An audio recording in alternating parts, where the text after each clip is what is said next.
बरेली में पैनी नजर सामाजिक संस्था सबका हक ऑर्गेनाइजेशन एवं मानवाधिकार एवं न्याय सुरक्षा प्रहरी द्वारा संयुक्त रूप से चीफ जस्टिस ऑफ इंडिया को संबोधित एक ज्ञापन बरेली जिलाधिकारी को सौंपा गया। ज्ञापन देते हुए चुनावों में ईवीएम को बैन कर बैलेट पेपर से चुनाव कराने की मांग की गई।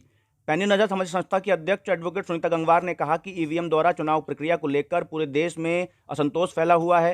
2014 के लोकसभा चुनाव की चुनाव प्रणाली में पाई जा रही गड़बड़ियों को लेकर लगातार सरकार और चुनाव आयोग पर आरोप लग रहे हैं, लेकिन बीजेपी सरकार इस आवाज़ को दबाने के लिए अलोकतांत्रिक और तानाशाही रवैया अपनाए हुए है। ईवीएम में कई बार गड़बड़ियों के सबूत भी सामने आ चुके हैं। विपक्षी पार्टियों और जनता का ईवीएम से भरोसा उठ चुका है, लेकिन इसके बावजूद मौजूदा सरकार ईवीएम से चुनाव करवाने के लिए अड़ी हुई है। ईवीएम में कई गड़बड़ियों को देखते हुए इसे विदेशों में बैन भी किया गया है। इसलिए लोकतांत्रिक प्रणाली में अब जनता और विपक्षी दलों की सहमति ना हो तो ईवीएम को बैन किया जाना चाहिए और चुनाव प्रक्रिया बैलेट पेपर से कराई जानी चाहिए।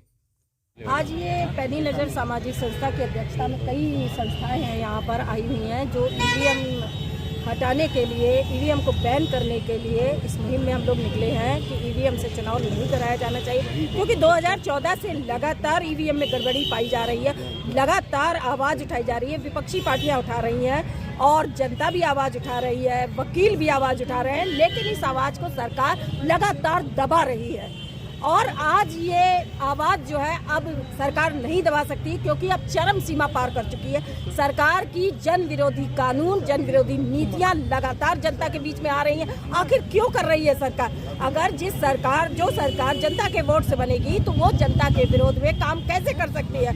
लेकिन बीजेपी सरकार लगातार जनता के विरोध में काम कर रही है, जनता के विरुद्ध कानून बना। आज देखिए किसान धरने पर बैठे, जो किसान 2 साल पहले 13 महीने बैठकर 700 किसानों की शहादत दे चुके हैं, वो किसानों को आज दोबारा फिर क्यों बैठना पड़ गया?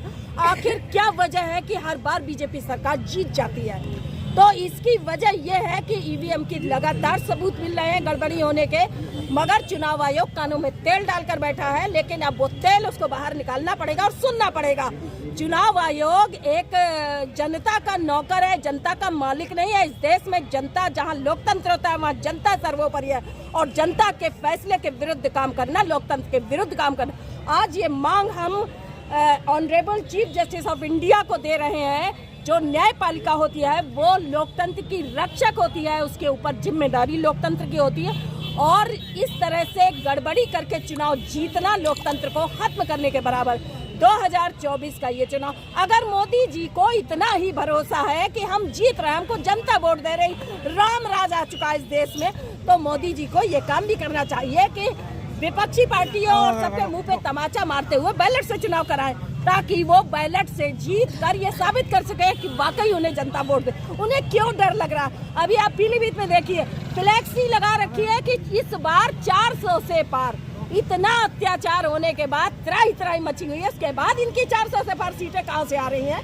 भैया कौन सी टेक्नोलॉजी से आ रही है? ये बात सबकी समझ में अब आ चुकी है कि 2014 से जो प्रचार किया जा रहा है कि मोदी मैजिक चल रहा है, मोदी मैजिक नहीं चल रहा है, ईवीएम मैजिक चल रहा है, और ये ईवीएम से आ रही है।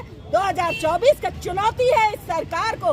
2024 का चुनाव बैलेट पेपर से कराना होगा, दूध का दूध पानी का पानी होगा। अगर वाकई जनता वोट दे रही है तो 400 पार नहीं 500 पार आएंगी बीजेपी की सीटें, और अगर नहीं है उससे जनता वोट दे रही है तो बीजेपी सरकार पूरी तरह से जमानतें जब्त होंगी और ये धड़ाम होगी सरकार।